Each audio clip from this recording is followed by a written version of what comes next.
ایک سیاستدان کا ایک بیان اور اس بیان نے ایک بڑے تنازع کو جنم دے دیا۔ اس کے جواب میں عالم دین علامہ ہشام الہی ظہیر نے ایک تفصیلی خطبہ دیا۔ تو آئیے دیکھتے ہیں کہ انہوں نے ایک بظاہر سادہ سی بحث کو کس طرح ایک گہرے مذہبی اور سیاسی مسئلے میں بدل دیا۔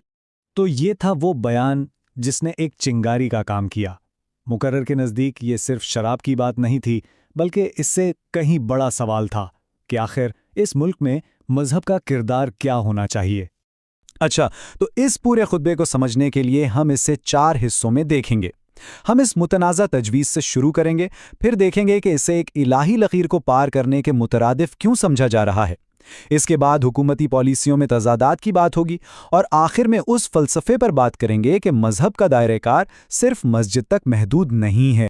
تو سب سے پہلے مقرر نے براہ راست اسی تجویز پر بات کی جس نے اس ساری بحث کو جنم دیا، یعنی شراب کی فروخت کو سب کے لیے قانونی حیثیت دینا۔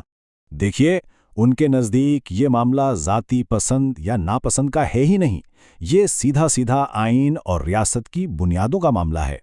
وہ دلیل دیتے ہیں کہ جب پاکستان کی بنیاد ہی قرآن و سنت پر رکھی گئی ہے تو پھر کوئی بھی قانون اس کی روح کے خلاف کیسے ہو سکتا ہے۔ اب یہاں سے بات قانونی دائرے سے نکل کر ایک بہت گہرے مذہبی تصور کی طرف جاتی ہے۔ مقرر یہ واضح کرنا چاہتے ہیں کہ آخر ان کے نزدیک یہ مسئلہ اتنا سنگین کیوں ہے۔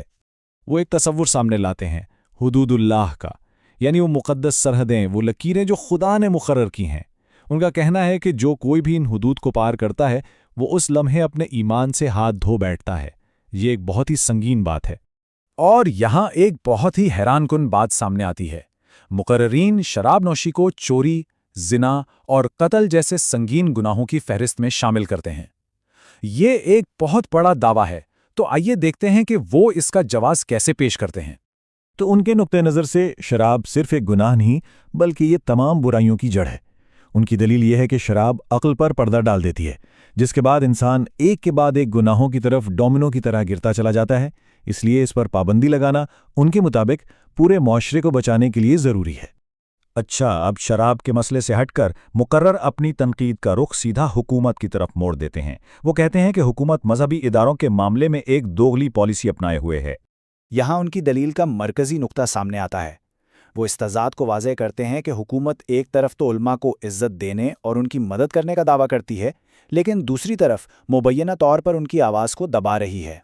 اور اپنے اس نقطے کو مزید وزن دینے کے لیے وہ ایک بہت بڑا عدد پیش کرتے ہیں، 60 لاکھ۔ وہ دعویٰ کرتے ہیں کہ یہ ادارے 60 لاکھ لوگوں کی کفالت کر رہے ہیں اور انہیں دنیا کی سب سے بڑی NGOs قرار دیتے ہیں۔ یہ کہہ کر وہ حکومتی مداخلت کو غیر ضروری اور نقصان دہ ثابت کرنے کی کوشش کر رہے ہیں۔ اور یہ جملہ ان کی حکومت پر کی گئی پوری تنقید کا خلاصہ ہے۔ ایک طرف اعزازیہ کی بات اور دوسری طرف گلا گھوٹنے کی کوشش۔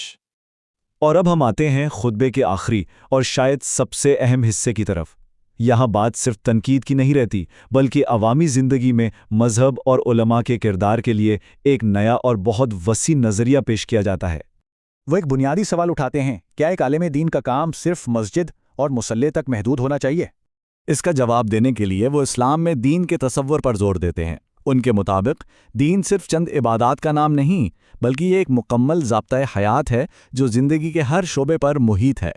اور اس نقطۂ نظر سے سیاست ہو، معیشت ہو یا قانون، یہ سب دین کے دائرے میں آتے ہیں۔ اس لیے اسلام ریاست سے الگ نہیں ہو سکتا، بلکہ اسے ریاست کے لیے رہنما اصول فراہم کرنے چاہیے۔ پھر وہ اس دلیل کو تاریخ سے جوڑتے ہیں اور کہتے ہیں کہ مسلمانوں کا زوال اسی وقت شروع ہوا جب مذہب کو ریاست سے الگ کر دیا گیا، یعنی جب مصلی کا امام اور ریاست کا سربراہ ایک شخص نہ رہا۔ اور یہ بیان ان کی پوری دلیل کا نچوڑ ہے کہ علماء انبیاء کے وارث ہیں، اور اس حیثیت سے ان کی ذمہ داری صرف عبادات تک محدود نہیں بلکہ سیاست اور ریاست کے معاملات پر رہنمائی کرنا بھی ہے۔ تو آخر میں یہ خطبہ ہمیں ایک بہت بڑے اور بنیادی سوال پر لا کھڑا کرتا ہے کہ ایک جدید ریاست میں مذہب کا دائرہ کار کہاں ختم ہوتا ہے اور ریاست کا اختیار کہاں سے شروع ہوتا ہے۔ یہ وہ کشمکش ہے جو آج بھی بہت سے معاشروں کی سمت کا تعین کر رہی ہے۔